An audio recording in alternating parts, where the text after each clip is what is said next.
MegaMan Battle Network 3 is widely considered by fans of the series as the best game in the collection. It's a little ironic that of the 6 games in the franchise, this one happens to be the one that I've yet to play.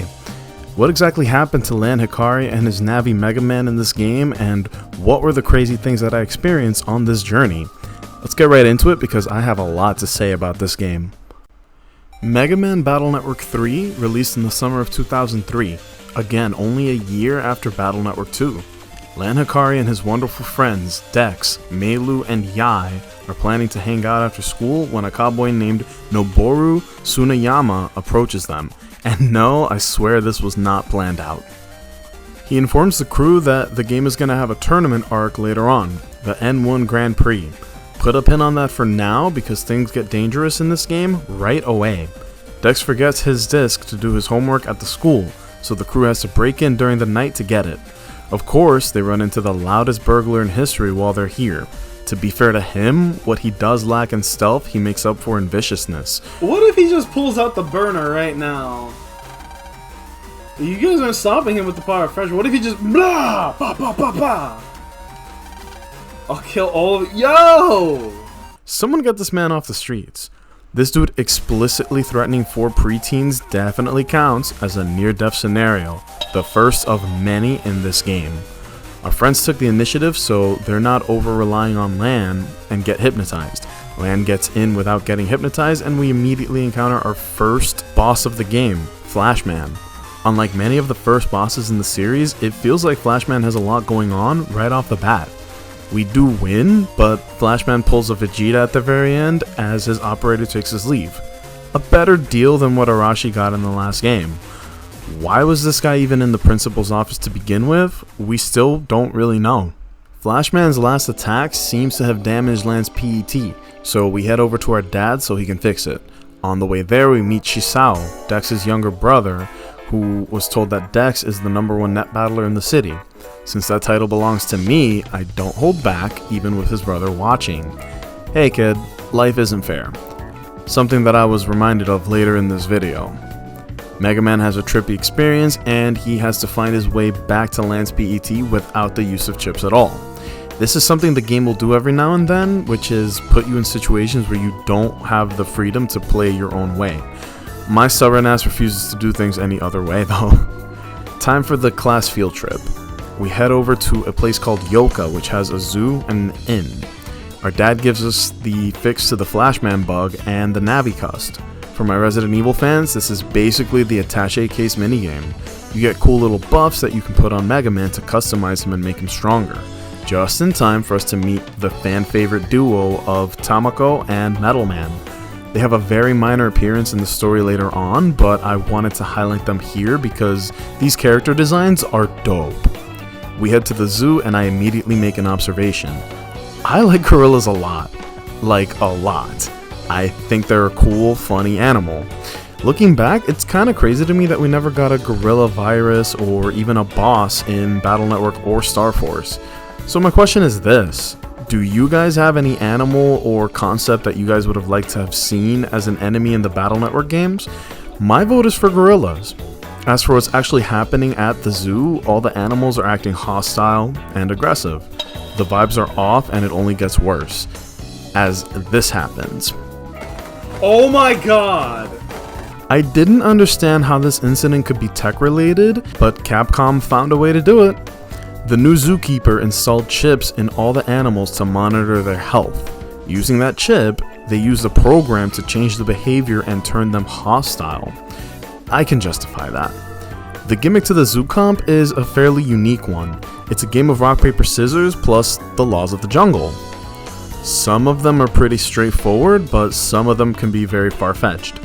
The Navi responsible for all the chaos is Beastman, and right away this is a very interesting Navi. For only being the second boss of the game, his speed does take me off guard. His attack patterns aren't too complicated, but I did have a little trouble hitting him back. We win, the animals are free, Dex saves Chisao from a brutal fall. This is something I'll tell you guys now, I've seen more character growth in this game than any of the other Battle Network games. Dex is getting the props he deserves here, but sadly, that'll be the end for him for a little while. Chisao was here to take him back to Netopia, but Dex says, hey, I'm not going anywhere. Everything about this next arc is going to be very, very frustrating. Meilu and Miss Mari, Lance's teacher, are excited about a washing machine that is being delivered at Meilu's house. I'm not sure how to make a tasteful joke here, so I'm not even going to try. Meilu also got a chip from Higsby in exchange for working for him part-time. Adding Higsby to the equation complicates things if you remember what he did in Battle Network 1. Meilu then brushes off her working for Higsby onto us. We get him a specific chip. Cool.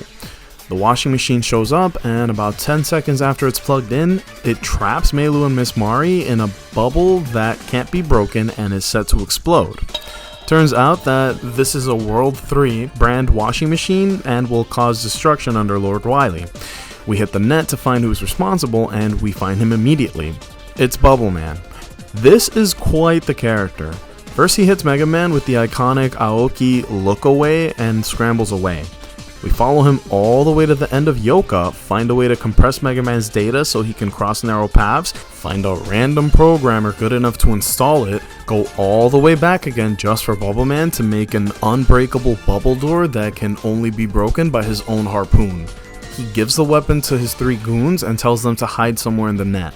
At first I found it slapstick that his goons kept telling me where they were gonna hide, until I realized that Bubbleman wanted us to get through, but only after being worn down by fighting his guys. That's when he'll only fight us. Facing off with Bubbleman was the first real taste of what I would call the most unique set of bosses in the series. For better or worse, from here on out, the majority of these guys are gonna have some crazy gimmick attached to them. Bubbleman is a complete punk ass, so anytime you line up to him, he actually moves away. He hides behind rocks, fish, and even his own bubbles to prevent any kind of damage. Not knowing exactly what I'd be facing, I was very lucky that anti-damage was able to go beyond his shenanigans. This chip is quickly going to become my favorite in the whole game. MegaMan shows him mercy.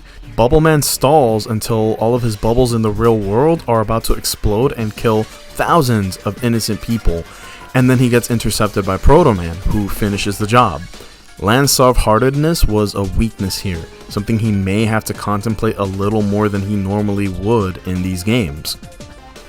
Before we get to the coolest arc in the game in my opinion, I'd like to ask if you guys could like and subscribe the video. For a project like this to reach the other Battle Network fans, liking and subscribing is the best way to do that. I want to share this video with as many people as possible, and that's not achievable unless I ask for the help, so in advance, thank you guys. We now come to what I consider the hypest arc in the game, and usually the hypest part of any anime. That's right, we're finally at the tournament arc.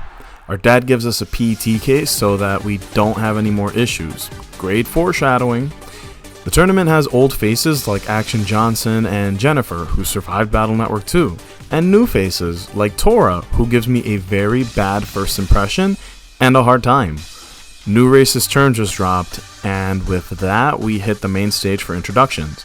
Then we go to the real stage, Hades Isle. Yeah, the tournament is more like the Chunin exams than it was the My Hero Academia arc. Matter of fact, why doesn't everyone just drop their favorite tournament arc in the comments below? I'm sure there's some good ones that I'm not aware of yet, and hey, I'm always looking for good stuff to watch. Anywho, everyone on the boat gets sleeping cast. The first round of the tourney does not disappoint. Our chip coders are replaced with a yee-ass folder to even the playing field. The objective here is to find the victory data hidden in the Hades Isle zone, but since there's only 4 victory datas available, half the competition is going to get knocked out right away. And how did they announce who wins and who loses? The next step is to choose a door that's going to have another opponent from a different block of contestants waiting. What I didn't know was that the door would also determine what field you're going to be fighting in. And of course, I end up with what I consider the worst field to fight Metal Man in. On the plus side, we do get to hear what is possibly the best track in the whole series. It's also sadly the shortest track, so I'm gonna let it play out for you as I have my showdown with Metal Man.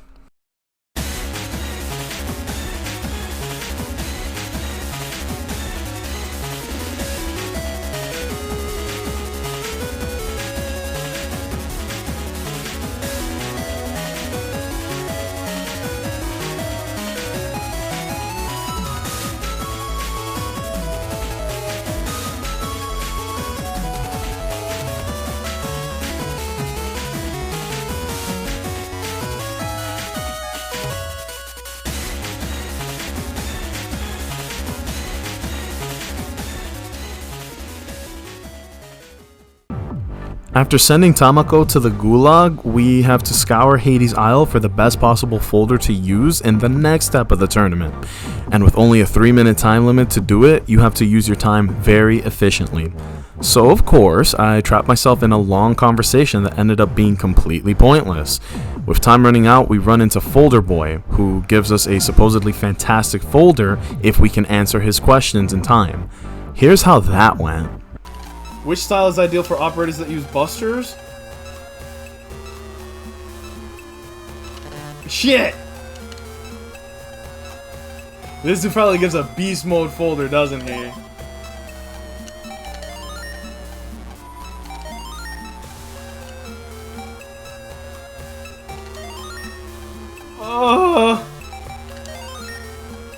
Breaking chip? It's cannonball.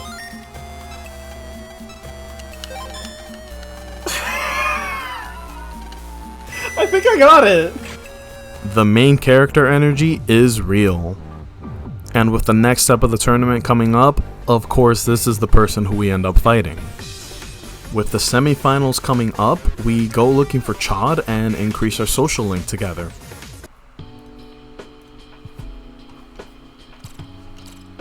Get lost. You're disturbing my mental concentration. I came to get you so you won't be late. And that's how you thank me? Fine. Miss the battle. See what I care. Huh. Worried about your opponent before battle? How naive are you? Hey, I'm not worried about you. I'm just here because the TV person asked me to find you. Shout out to Rabita, by the way. Yay! Rabita! There you are. Chad, please hurry to the TV station. The semifinals are about to begin. Now kiss. No, what's with you? You know I'm gonna win this thing. I'm not losing to you. Lan, why do you want to win this tournament? Why? Because I entered it. That's why. Why does this go so well? I think so, dude. With a weak reason like that, you'll never defeat me. Weak? Who's weak? So why are you fighting in this tournament? That's none of your business.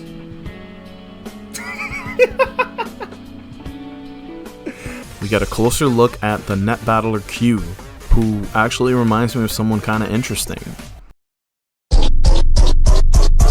Shadow Wizard Buddy Gang. We love casting spells. From 32 entrants, we get down to the final 4. Tora tries to little bro us, and I'll be honest, it took me a few tries, but the inevitable does happen. Nacho wins!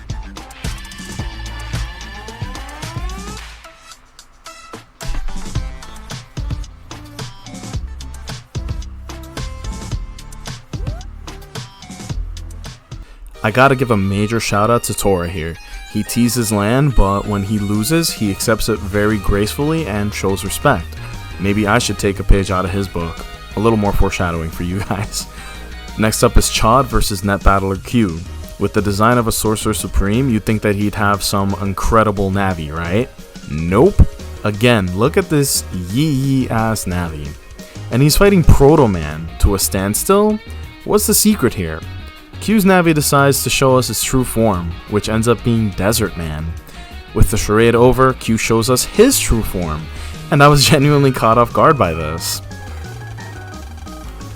Homeboy has OCD. He put the cowboy hat back on. Side note, Tsuneyama reminds me of King K. Rool in Smash Bros. Ultimate. He has to put on the pirate hat to use the blunderbuss. It's a rule. Just like how Tsuneyama has to have his cowboy hat on. But I'll be honest, I respect Tsuneyama's plan here. As a World 3 member, he plans to crush the world's best net battlers on a worldwide broadcast, showing that World 3 is the strongest organization and not to be challenged. Huge confidence, and to ensure that he would win against Chad, he kidnaps his father. It's time for the funniest moment of the entire series. MegaMan attack? What is he about to... With Chad's dad out of harm's way, all that's left is to take down Desert Man. This guy reinforces what I've been saying all this time about boss designs in this game specifically. Desert Man literally crumbles to any attacks that are multi-hit, unless you hit him with aqua attacks, causing him to stay solid. His hands eat hits, the sand traps spawn in inconvenient places, and eventually he throws bricks at you. I went in completely blind, but my folder was just versatile enough to get me by on the first go. Tsuneyama pulls a Bubble Man, but it doesn't work as well for him. Now's my chance. Oh my god. Oh no, a second 11-year-old. Oh, the pincer attack. The rivals have one last moment together and promise to settle their beef another day. Once again, a grown man is taken into custody by teenagers. Excuse me, preteens. Yai donked her big ass noggin when she got sent to the gulag during the tournament, so we have an excuse to hit the hospital. While here, we meet the sweetest little dude in the whole series, Mamoru. He looks up to us as net battlers and is a patient at the hospital. More on him a little bit later. Dex is acting weird, more on him later. Tora swings by our house and gives us an offer. He'll give us a secret to Chod's strength in exchange for doing side missions for him for some cash. Dex calls us to the park for a chat, but Tora swings by, the boys greet each other with a battle. Dex says never mind what he was going to tell us. More on that a little later. I begin the side missioning. I hunt down some bad hombres, I pretend to be some girl's boyfriend, and on the way we run into a powered up desert man. I have to be honest, the rematch fights are way harder if you aren't prepared for the specific patterns of the bosses. As to the fact that I'm insanely stubborn and it results with me bashing my head against the boss until I win. And with this boss, I wanted him to go out in a glorious fashion. I take that, we take that. Oh, punk ass. You know what time it is. Nacho wins.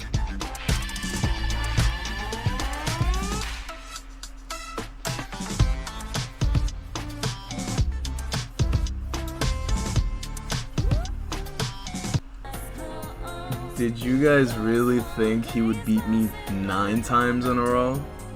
You guys really thought? You guys really bet against me. Now for the big reveal of Chod's secret.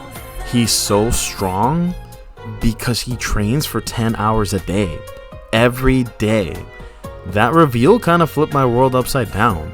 Lan doesn't train, he's just raw talent plus a very incredible customized Navi. Chod is putting on the facade of a prodigy, but he's basically the first one in the gym and the last one out. He's the underdog all along. Speaking of underdogs, Miss Mari reveals to us that Dex is going to be changing schools, and he just kept it a secret. Lan runs off to say his goodbyes along with the rest of the class. I was kind of shocked to see that Dex was going to say goodbye. This game already has the best writing in the series so far for me, but it still hasn't even hit its peak yet. Heads up guys, for the next part of the story, I have to give it the respect it deserves. No jokey jokes from good old Nacho. We decide to hang out with Mamoru. To cheer him up, Lan promises to get him a super rare chip called Ice Ball. In his excitement, Mamoru's condition acts up and causes him to stop breathing. We know all about this because it turns out the virus that killed Lan's twin brother Hub ends up being the same virus Mamoru has now. With the advancements in medicine available, it's possible that surgery could cure him, but Mamoru's had 3 surgeries to try before, and they've never worked, which caused him to lose hope. Lan believes by giving him the rare chip, he can convince Mamoru to go along with the surgery. I'll be honest, maybe I'm a big softie, but Lan's speech here almost brought me to tears. If you want to see me fully break down, I'd have to recommend my video on Star Force 3, where the ending completely destroyed me. Fought a sickness to his last breath. Please try surgery, it's not too late. Right. Yeah. Man. If Lan's brother was alive, I know he'd be very... Bro, I'm getting emotional. 3 days later, Mamoru's condition is only getting worse, so we go visit him before emergency surgery is performed on him. As Lan waits during the surgery, vines sprout out of the Tree of Life, the giant tree at the center of the hospital, which causes medical equipment to malfunction. This puts Mamoru in grave danger. Now we gotta make our way to the tree's center in the basement to undo whatever's happening. We get some nifty tools, the energy change and the oil body. Oil body gives us more encounters with fire type navis, and we consume fire chimps to burn the E-trees that are in our way using the energy change. As tedious as it may sound, I actually have to respect Capcom for the gimmick in this scenario. At one point, Lan has to jump out of a window from the second floor of the hospital to land into the ocean. In the basement, we come across Aneta, the user of the Navi Plant Man and the person tricked by Dr. Wily under the guise of environmental activism, when really it's for the Tetra code that's in the hospital. Crazy that it's at this point in the series that we find out what World 3's plan is. The 4 Tetra codes will allow World 3 to awaken a being called Alpha that will somehow destroy the Net Society. But first, priorities. Plantman's cool and strong, but I blasted him away before seeing what he could actually do. Mamoru's surgery is complete, but he'll have to stay at the hospital for a bit to make sure that he's fully okay. For his heroic deeds at the hospital, Lan is getting a commendation. How often do you see a protagonist getting recognition for their actions? Lan's currently on top of the world, being called a hero, all the good things. He spots Mr. Match, a former World 3 member from the first Battle Network game, and an optional battle in Battle Network 2. He claims to be a reformed citizen, but Lan has his doubts. World 3 attacks the net, and we go all around to shut them down. With an assist from Match's new Navi Flame Man, Lan is convinced that Match is okay. We get the good news, Mamoru's gonna be able to come home. The surgery was a success, and Match asks Lan for help with his work, guilt-tripping him by saying a real hero would help. So of course we do, but first something a little spicy. In every Battle Network game, there always seems to be some part in the story where nothing actually happens. You kind of just go around the net backtracking constantly, and those arcs don't really make for good storytelling. So in lieu of that, here's a really sick intermission. If you somehow don't know him already, it's time to introduce you all to a very unique character in the Nachoverse.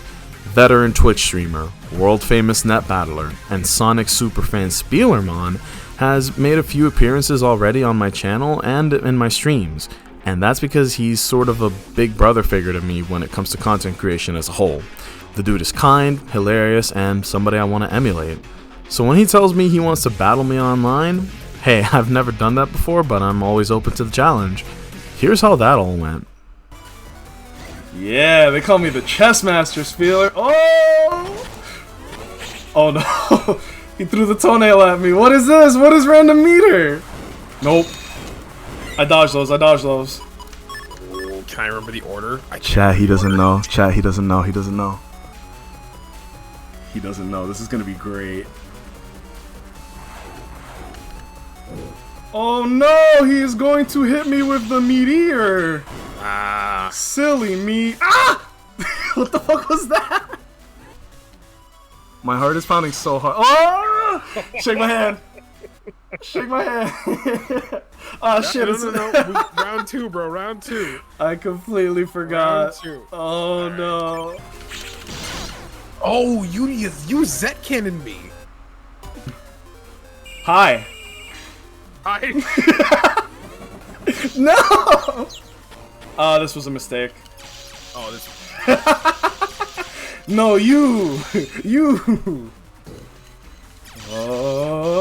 GG, shake my hand. Are you kidding? Are you kidding? Well.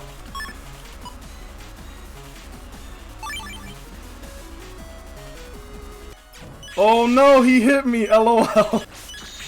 There's the toenail. And I'm dead. Why is it doing that? GG's, shake my hand. GG's. Not good.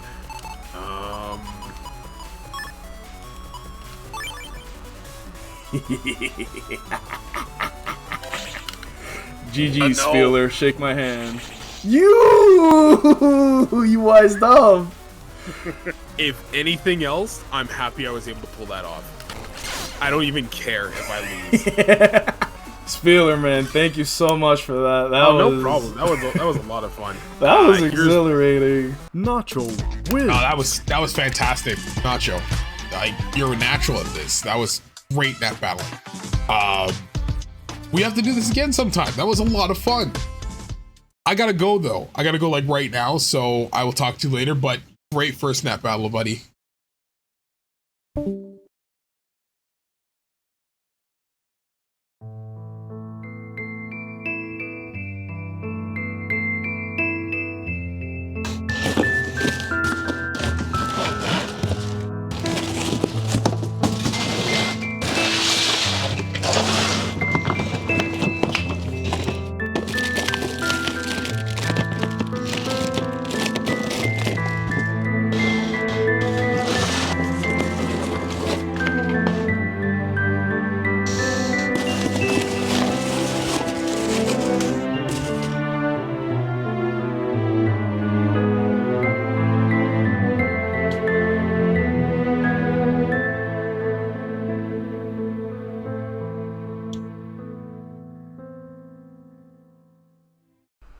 Fresh from my well-earned victory, we get back to the story. The program's Mr. Match has Lan and Stall cause a lot of damage. Scilab is overheating, badly. The temperature is over 120 degrees, the computers are likely to explode, which would not only kill everyone in Scilab, but it would also cause massive damage to all of Netopia itself. It's a hell of a bad scenario. Lan's own dad and a bunch of scientists stay and try and contain the situation in 160 degree weather, and more of them are dropping from it. As a US Marine, as well as an HVAC installer by trade, I've been in 140 plus degree weather and 100% humidity, and it truly does feel like hell. Lan has to put out the fires all over the net to challenge Flame Man, a super powerful and highly customized Navi. This showdown is going to take place in Undernet 3, and yes, Flame Man is another Navi with unique mechanics. Green candles make him invincible, red candles heal him. Orange flames summon little fire spirits that circle our area. I'm constantly being warned to come into these battles prepped, but with my abundance of confidence, I do blow out Flame Man. Pause, you know what I mean.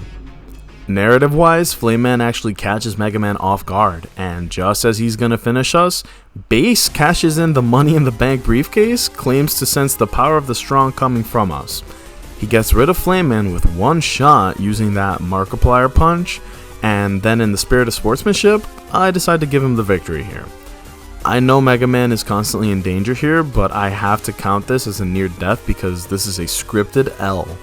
Then some rando NPC shows up, saying something about the Alpha Rebellion and squares up to him.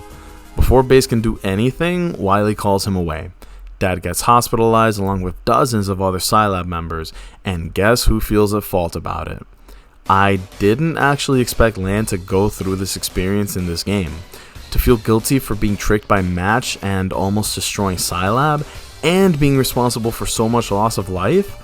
He went from hero to zero in the same day. He even had a small breakdown reminiscent of Geo in Star Force, where he snapped at his friends that care about him because he doesn't feel worthy of being called a hero. No time to dwell on this, the net is in imminent danger.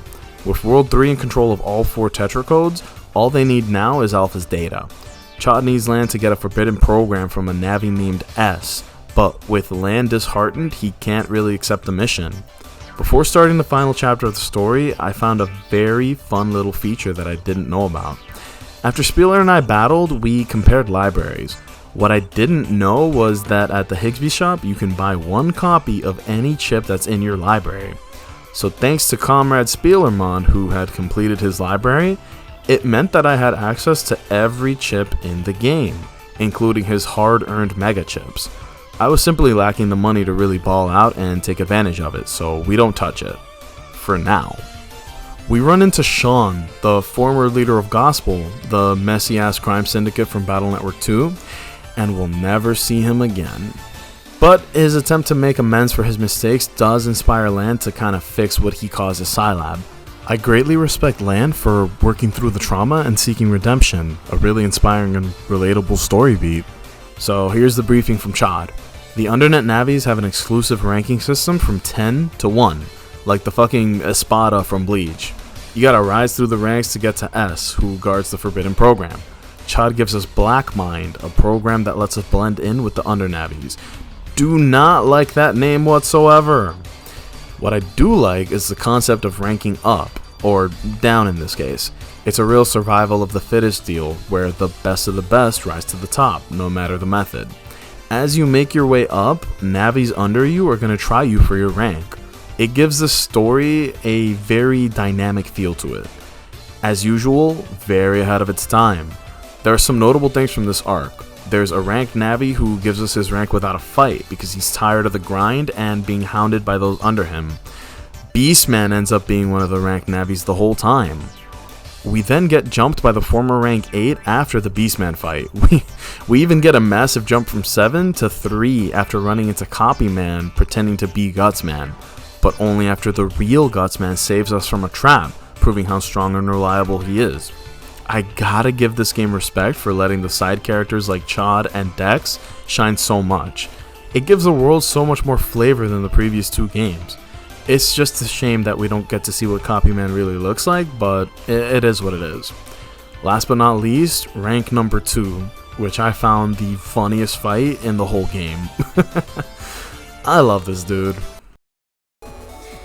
What the fuck? What is this? I can sense a great power. I hope you realize I'm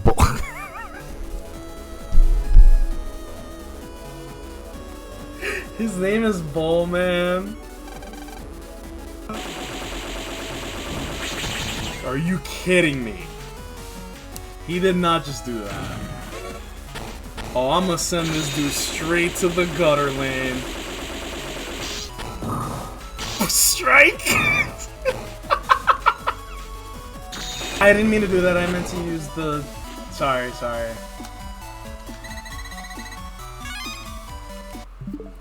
Well, Bullman, it sounds like you're going straight to the gutter. Thank you. So S, or should I say Serenade, is deep within the Undersquare in a server unaccessible otherwise. They show us the forbidden program, Gigafreeze. If MegaMan is a chosen one, he can wield it. If he isn't, then he'll be frozen forever. Cutting the suspense, of course he's worthy. The Hikari family are basically the Joestars, or the Skywalkers.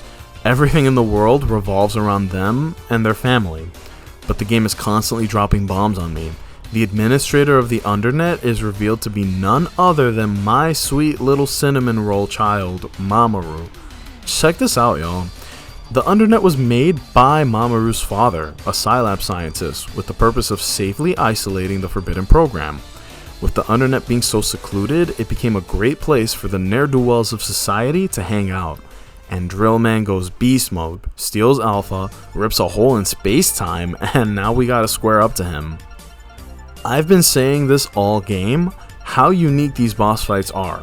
Drillman may take first place for how strange his battle is. He's in a non-stop loop of drilling directly at me while being protected by the drills in the way. That's the whole fight. We win, Base takes Alpha, and the Gigafreeze completely fails because Base is also a chosen one. Anytime you can't see the enemy and you ask, "Did you get him?" the answer is always no. The government declares martial law to prevent panic across society. Surely this will go well. More lore. Alpha is actually the original version of the internet, which has a ton of bugs and destroyed everything connected to it, aka the net. Scilab blamed the Auto Navi, a Navi that has no need for an operator, for what happened, and destroyed them, even though at the end of the day they were actually completely innocent. The threat of Alpha is that it absorbs everything. Navis, data, everything. With how dependent to the net this society is, if Alpha got loose, it could actually mean the end of the world. The auto tanks go nuts and start blasting at land. With the Alpha virus spreading fast, we need to find World 3's HQ fast because it's now spreading into the tech of multiple armies of the world. It can straight up trigger a world war now. Dad shoulders the burden even though he shouldn't be up at all. Why is it so personal? Responsibility. 20 years ago, a promising scientist came to Scilab. Latest tech to create the net. Alpha.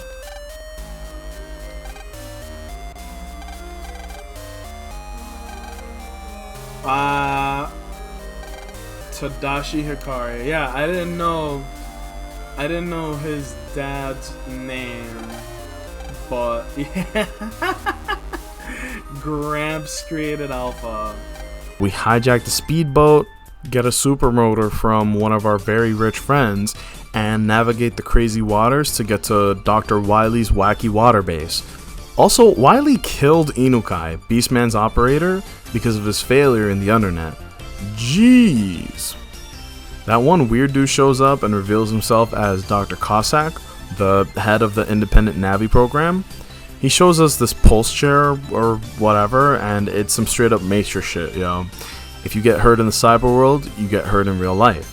He gets in there to open the elevator for us, and Base runs into him. We learn that Base was the auto Navi that Dr. Cossack created, putting all the pieces together as to why Base has so much beef with humans and Navis. Cossack blows himself up to stop Base. Sora risks his butt to stop one of the tanks for us. I was expecting the boss rush at the end of the game, but I didn't expect this. Time. Why are you here though? You don't have to be here.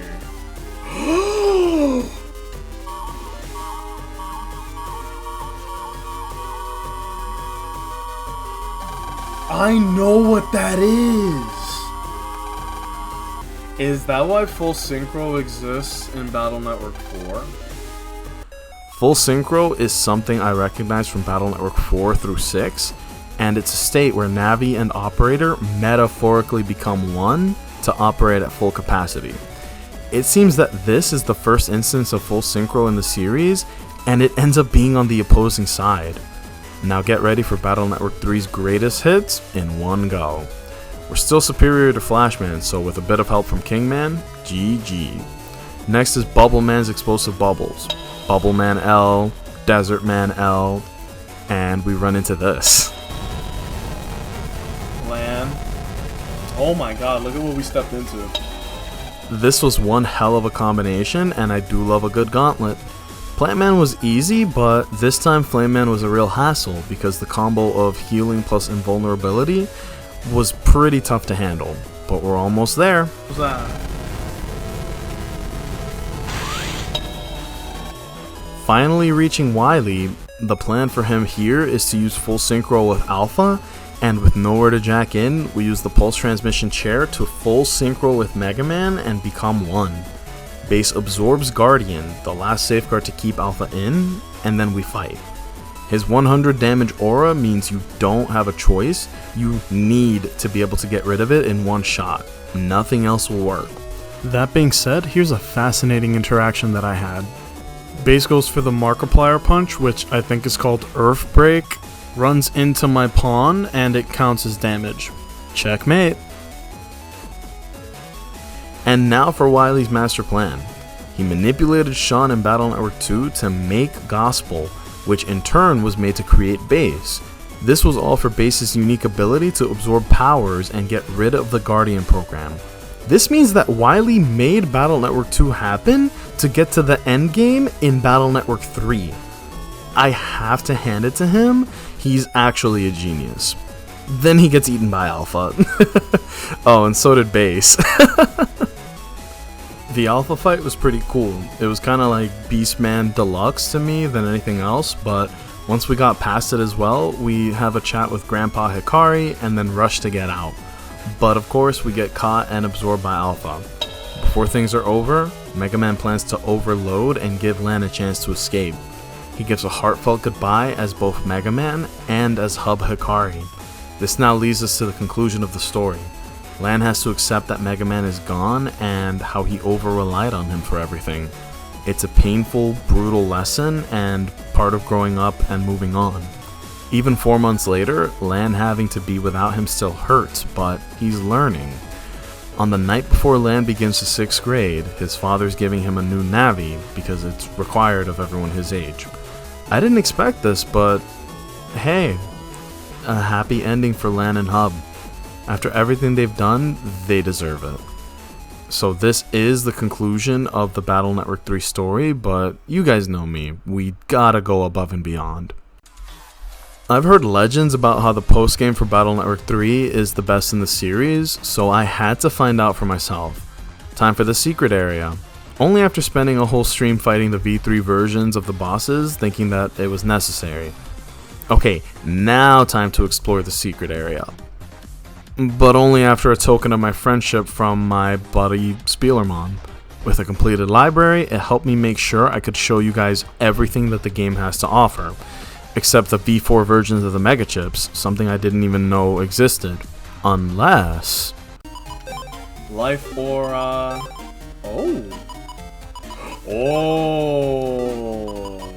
Oh!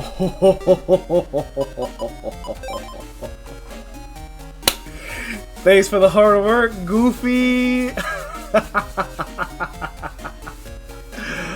Oh, look at that! Spieler did all the hard work to get the V4s and I could just buy them?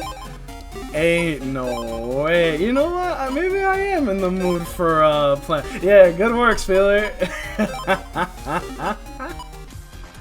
So now with the world at my fingertips, I get to building a big boy folder, something that I've never been good at in these games. So I made a deck based off the B letter chips. It was a happy accident really, but I ended up with a very ridiculous, powerful, and fun deck that made the remaining fights a total breeze. Here's my favorite program advanced in the game, Double Hero. Ironically, that's the name of the song I'm playing right now.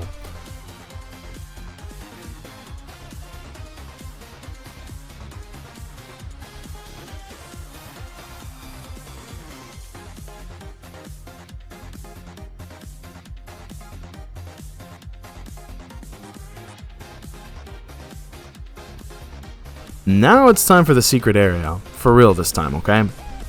We meet Darkman, a Navi that's about 300 kills away from 10k Navi kills.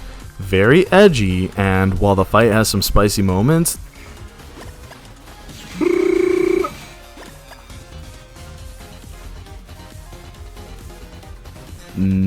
everything went my way. With the power of anti-damage, which is my mascot at this point, it swiftly finishes the job in style. Next up is Japan Man. Yes, that's his name. You guys remember Gator? It's not as broken as that, but it's damn near close. And with both of Serenade's remaining followers gone, it's finally time to meet them. I didn't know what Serenade looked like or how they fought. Nothing. So imagine my surprise to see that the Undernet King looked like this. Shit. Serenade?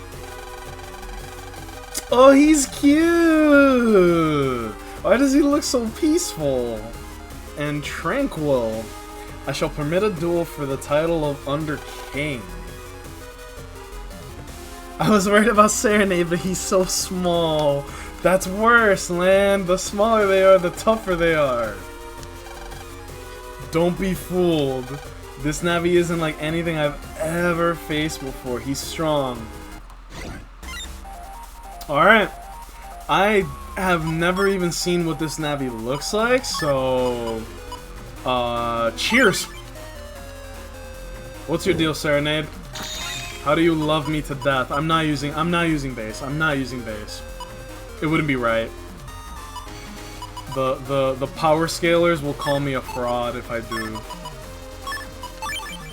So let's get cracking. Whoa! Yeah, you got me. What? What was that? Oh no. He's Cutman Supreme.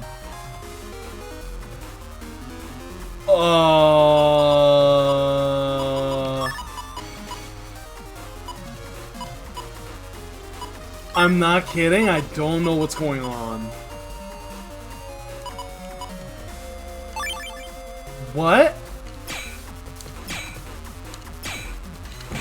Bro?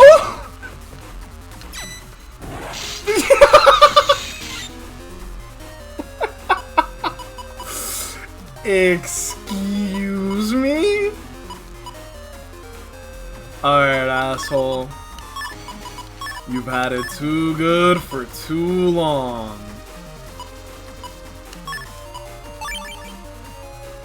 Wait, he's attacking, he's attacking.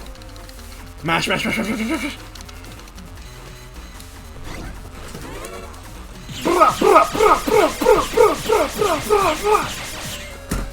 Yeah, who's looking good now? My serenade. Oh my god. Stop! You dick.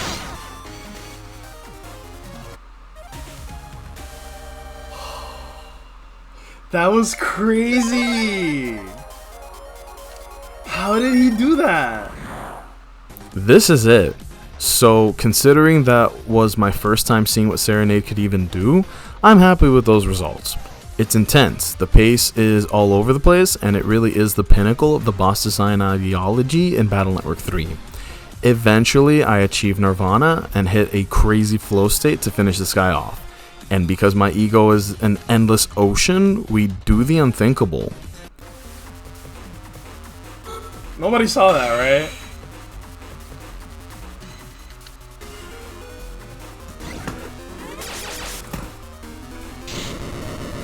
And there it is. Damageless Serenade. You were here. You were here, folks. With Serenade dropping a delicious crumb of lore here. No introduction needed. His name wasn't used at all, but we know who the only challenge left is, right?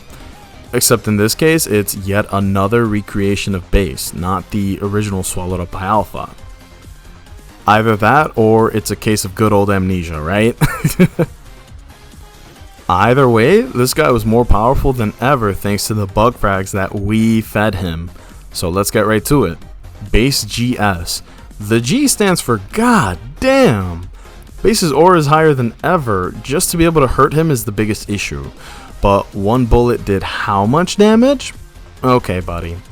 I give it the college try, but when all else fails, let's just sprinkle a little cheese onto the situation, right? Northwind clears the aura, the pawn turns into a Giga Chad, and that's it. So with Lan and MegaMan's ultimate challenge in the books, what else could possibly be left? It's finally time for the conclusion of the battle between Spielerman and myself. I busted out the fine jewelry, as you can see. With my folder flowing like water, I had full confidence that it was going to be a good match, but that I'd win overall. Here's how the ball got rolling.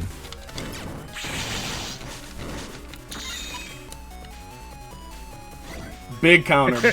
Huge counter. Huge counter. This is bad. This is bad. Nope. This is bad. For you. Phil gotta get his head in the game. Oh dear. Well, you messed up actually. Oh my god. At that. You hit the fucking mine. You hit the mine. No. You hit the mine. Why is this so close? This is only match 1. Oh my god. Dude, my heart is pounding so hard.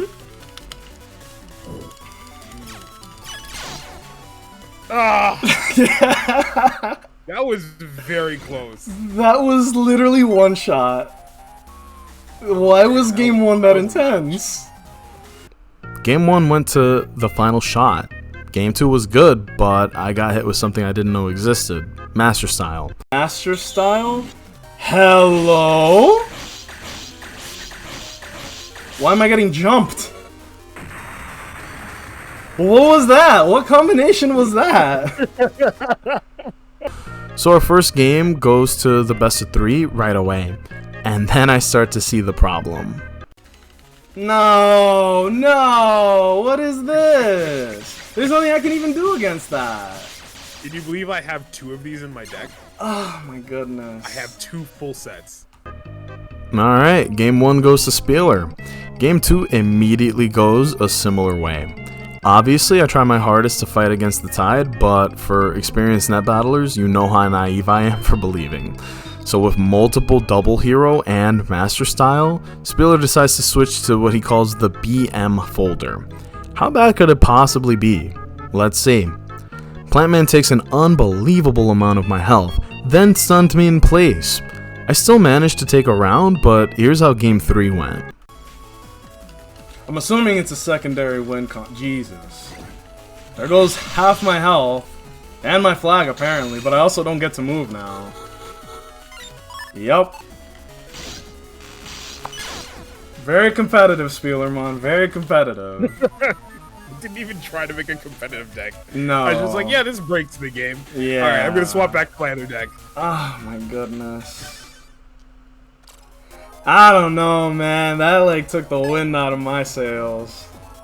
It's a bad one. Dude, there's nothing I can do. There's literally like you press the button, I got nothing. I got nothing. Yeah.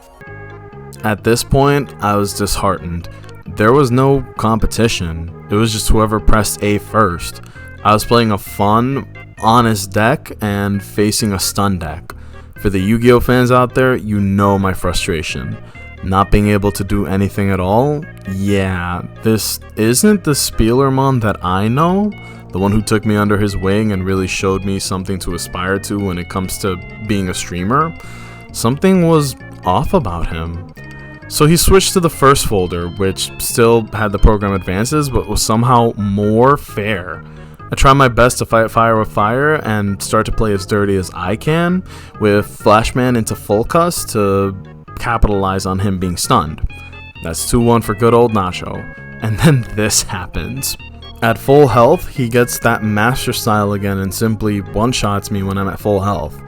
I really tried. I'm proud of how hard I fought against the tide, trying to force checkmate situations like this.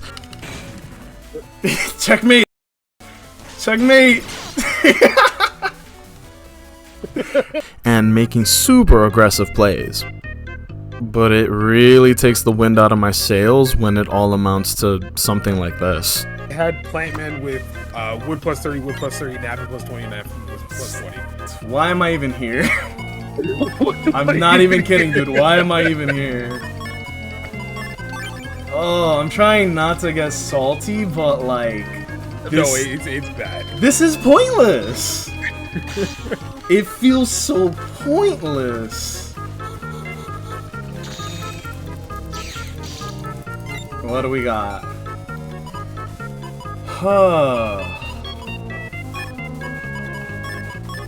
Like, genuinely, like, I'm like, what do we got? And then in the back of my mind, I'm like, it doesn't really matter. Nah, you can get a rip out of it. Not really, man. Like, honestly, not really.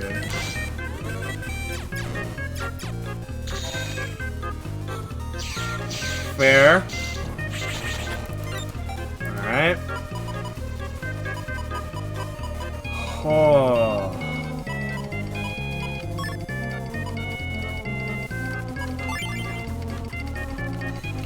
Let's see what happens.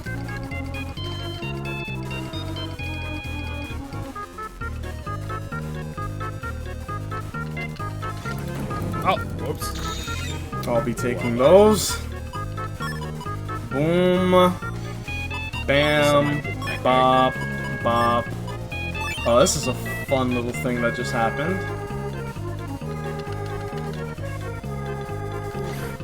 Very fun. Oh, I'm actually fucked. And here we go. Oh, no. Ba-da-dum-bum. This is gonna get whiffed. I know it's gonna get whiffed. Try my hardest If it doesn't here. get whiffed. If it doesn't get whiffed, I win. It's literally trying my hardest here.